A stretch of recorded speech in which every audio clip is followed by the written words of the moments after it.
The night I was supposed to matter. My name is Adrian Cross.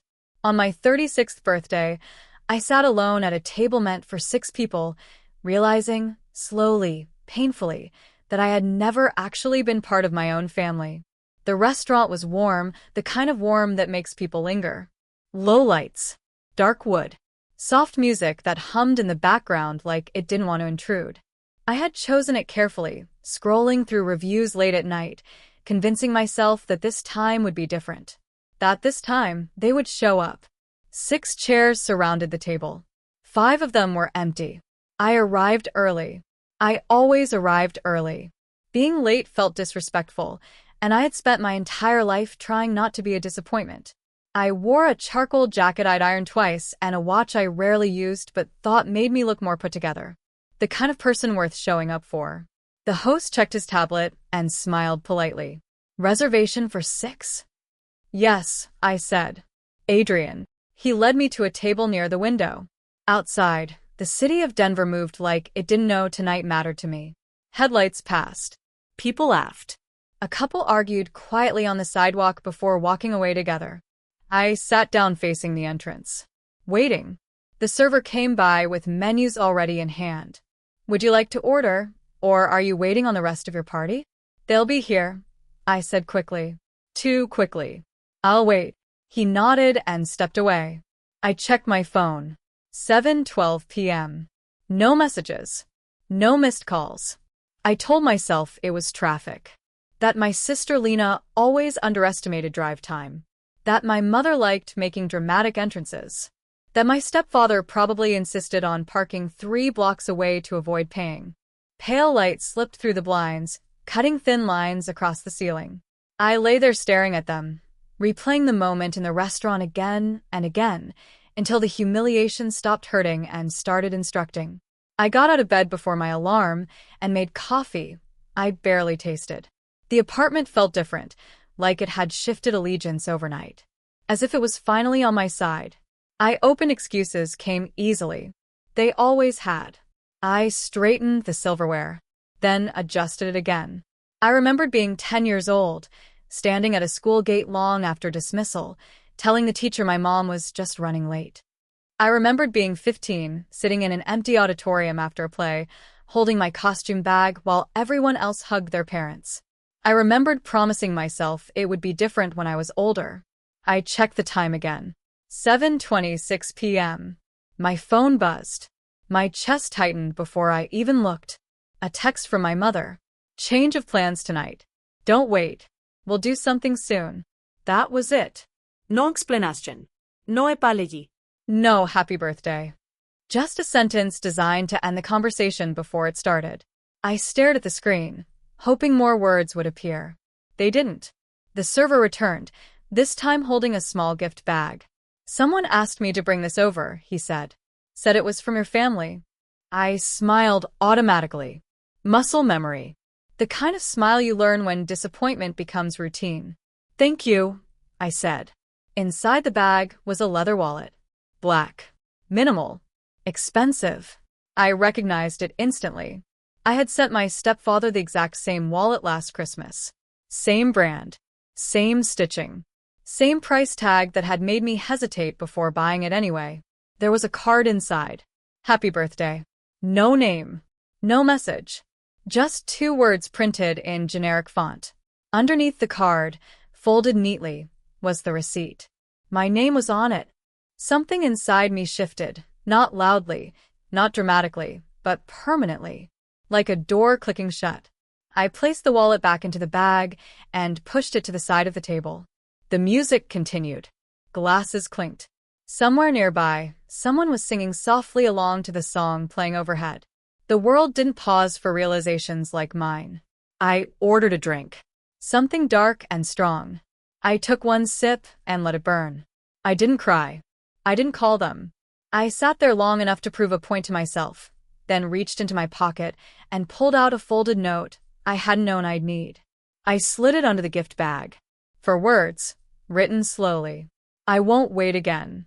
I left enough cash to cover the drink, stood up, and walked out without looking back. When I got home, the apartment felt too quiet. Not peaceful, hollow. Like it had been waiting to see if I'd finally notice. I tossed my keys onto the counter and didn't turn on the lights. The city glow seeped through the blinds, painting long shadows across the walls. My phone buzzed again. Then again. I ignored it. Finally, I checked. A notification from social media. Lena had posted a story. Against my better judgment, I opened it. There they were.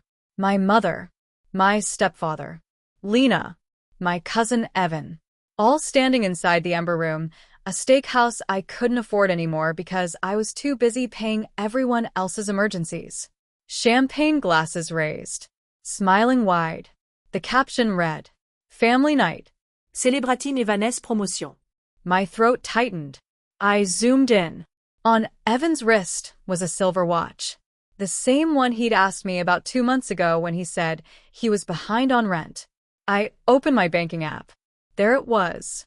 $2,200. Sent 3 weeks ago. Memo. Just until I'm stable.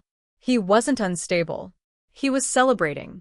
That was the moment I stopped feeling sad and started feeling something much darker. Part 2. Patterns don't need permission. I didn't sleep that night. Not because I was angry and not because I was sad, but because my mind wouldn't stop reorganizing memories that finally made sense. Morning came quietly, the way it does when nothing is resolved. Me laptop. Not to distract myself. To confirm something. I created a new document and titled it, Support Provided. The cursor blinked at me, waiting. I didn't hesitate. I started listing. First came the obvious ones. Rent assistance for Evan. Car repairs for Lena. Medical bills for my mother. Credit card payments for my stepfather, just until the next paycheck. Dates. Amounts. Reasons. Every transfer I could remember. Then I checked my bank history and remembered more. Groceries paid for just this once. Utilities covered during a rough month. Cash withdrawals I never got back. I copied numbers carefully, like I was handling evidence. Because that's what it was. By the time I finished the first pass, the total made my stomach twist. I didn't feel generous anymore. I felt used. I added a second document. Promises made. I started pasting screenshots. Texts filled with urgency. Voice notes cracked with panic. Late-night calls that started with, I hate to ask, but. I read them slowly. Every crisis had been framed as temporary. Every repayment guaranteed. Every thank you exaggerated in the moment and forgotten immediately after. I scrolled back years. The tone never changed. Only the amounts did. Around noon, my phone buzzed. Lena. I stared at her name until it stopped feeling like my sister and started feeling like a symbol. I answered. Hey, she said, cheerful. Too cheerful. Mom said you left dinner early last night. Left. As if I had walked away from something that existed. They changed plans, I said. A pause. Well, yeah, but you know how things are. You didn't have to take it so personally. There it was. The sentence I'd been trained to swallow. I didn't, I said calmly. She laughed lightly. Okay, just don't make this a whole thing. Evan's under a lot of pressure right now. I thought about the watch, the champagne, the restaurant. I'm sure, I said. She hesitated. Actually, since I've got you, do you think you could help me out this month? Just a little. I'll pay you back. There was no transition. Nos jam. No eguernis. Just expectation. No, I said. The word landed heavier than I expected. Silence. No, she repeated. No, I said again. Her voice sharpened. Wow. Okay. Guess I know where I stand. She hung up. I didn't chase the call. That afternoon, my stepfather showed up unannounced. He always did that, appeared when money was involved, disappeared when accountability was required. He leaned against the counter like he owned the place. Your mom says you're upset, he said. You should talk to her. I'm not upset, I said. He frowned. Then what is this about?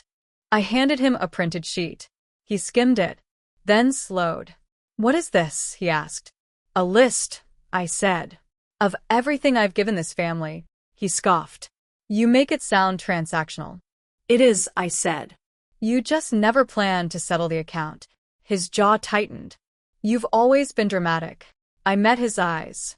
Didn't blink. And you've always been comfortable with that, I said. He left without saying goodbye. By evening, the messages started. From my mother. From my aunt. From Evan. Concern disguised as irritation. I didn't reply. Instead, I logged into the shared property account. The house.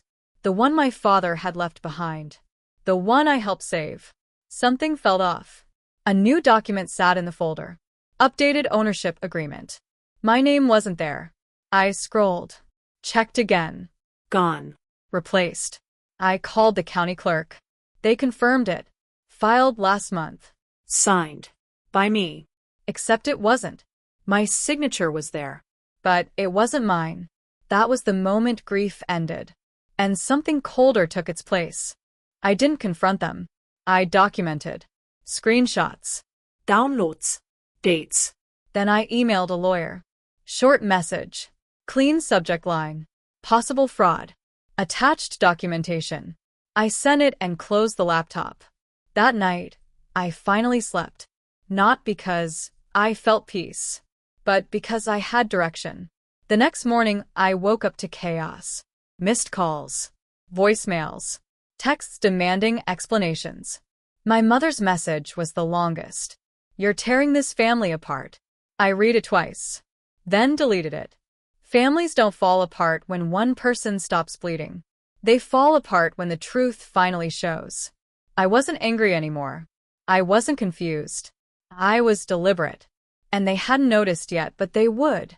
The silence I gave them wasn't passive. It was preparation. Part 3. When the truth starts walking. The lawyer called me 2 days later. Not with drama. Not with outrage. With confirmation. There's enough here to move forward, she said, her voice calm, measured. Forgery. Misrepresentation. Potential financial abuse. Abuse. The word landed differently when someone else said it. It wasn't emotional. It wasn't exaggerated. It was procedural. She explained my options. Civil action. Title challenge. Restitution. She asked if I wanted to confront my family first. I didn't hesitate. No. Silence on the line. Then, that's wise. The letter went out that afternoon. Certified. Tracked. Cold. Not an accusation. A notice. Formal language. Legal tone. No emotion. They received it the next morning. I know because my phone exploded. My mother called first. Then Evan. Then Lena. I didn't answer. Instead, I watched. People reveal more when they think they're losing control. By noon, the family group chat resurrected itself. New name. Again. Let's be adults. I didn't respond. I just read. Mom. This is unnecessary. Evan. You're humiliating us. Lena. You've always had a victim complex. Interesting how accountability always feels like humiliation to the guilty. Then came the shift. Mom. We can talk privately. Evan. Let's not involve outsiders. Lena. Think about how this looks. Not once did they say, we're sorry. We were wrong. We lied. That evening, my aunt showed up. Uninvited. Again. She brought pie. Like dessert could soften theft. I know things got complicated, she said, settling into my chair. But family matters should stay in the family. I poured myself water. Didn't offer her any. Why? I asked. She smiled thinly. Because people talk. Yes, I said. They do. I handed her a folder. Inside, screenshots, bank statements, timelines. She flipped through it slower than the others had. Her face changed. This could ruin them, she said quietly. I leaned forward. They ruin themselves, I said. I just stopped cleaning it up. She left the pie. I threw it away. The next day, Evan posted on social media. A vague statement about betrayal. About boundaries. About being attacked from within. The comments poured in. Supportive. Sympathetic. I waited. Then I commented. One sentence. The truth doesn't betray. It corrects. I attached nothing. I didn't need to. People started asking questions. By Friday, the tone shifted again. This time, panic. Mom finally left a voicemail. Her voice cracked. Please, she said. We can fix this. I'll put your name back. We didn't mean to hurt you. She meant to benefit. I forwarded the voicemail to my lawyer. Part 4. Consequences don't ask permission. The first crack showed up in public. Evan missed work. Not a sick day, an absence. Unexplained. The kind that gets noticed when someone already has eyes on them. His boss had seen the social media post. Someone had forwarded it. Someone had also forwarded the legal notice. People talk. By Tuesday, his promotion disappeared. By Wednesday, he was asked to take personal leave. He called me that night. Drunk. Angry. You think you're better than us now? He slurred. You always did. I let him talk. Let the resentment spill out like rot finally exposed to air. You've been waiting for this, he said. Waiting to hurt us. No, I said quietly. I was waiting to stop hurting myself. He hung up. My mother's collapse came slower. She tried charm first, then tears, then martyrdom. She told relatives I was unstable, that I was grieving, that I didn't understand paperwork. The lawyer loved that. Defamation is easier to prove when people put it in writing. A cease and desist landed on her doorstep Friday morning. She stopped talking. Completely. Silence from her was never kindness. It was strategy. Lena lasted the longest. She always did. She messaged me privately. Long paragraphs. Apologies wrapped in blame. I never thought it would go this far. You're punishing everyone. Mom is sick with worry. I responded once. You should be worried about why you weren't worried before. She blocked me. Good. The legal process moved faster than I expected. Turns out, patterns help. Forgery. Misuse of funds. Coercion. They didn't just remove my name. They tried to erase my leverage. The court didn't appreciate that. By the end of the week, a temporary injunction froze the property. No financing. No selling. No hiding assets. The house became a liability overnight. That's when the begging started. Emails. Calls. Third-party messengers. Cousins I hadn't spoken to in years suddenly remembered my birthday. A pastor reached out. We're concerned about reconciliation, he said. I replied politely. Reconciliation requires repentance. No response. I didn't feel powerful. I felt precise. Every move measured. Every response intentional. I wasn't reacting anymore. I was directing. The hearing was scheduled for the following month. Plenty of time for them to panic. Plenty of time for the truth to spread quietly through the family. Not in accusations. In facts. Bank statements don't gossip. Court filings don't exaggerate. They just sit there, waiting. The night before the hearing, my mother showed up. No warning. No audience. Just her. Older than I remembered. Smaller. She stood in the doorway, like she wasn't sure she was allowed inside. I didn't raise you to do this, she said. I nodded. You raised me to survive, I said. This is what that looks like. Her mouth opened. Closed. She looked around the apartment, like she was seeing it for the first time. You don't need us anymore, she said. It wasn't a question. No, I said. I don't. She left without touching anything. Without asking for forgiveness. Without offering it. That night, I slept deeply. Not because it was over, but because the outcome was already decided. You don't win revenge by destroying people. You win by removing their ability to keep using you. The formal response went out that afternoon. No private settlement. Everything documented. Everything official. The revenge wasn't loud. It wasn't cruel. It was exposure. Not public shaming, just truth, placed where it could no longer be ignored. And that terrified them more than anger ever could. That night, I went out. Alone. Not to prove anything. Just to breathe somewhere new. At the bar, someone asked if I was okay. I smiled. For real this time. I will be, I said. And I meant it.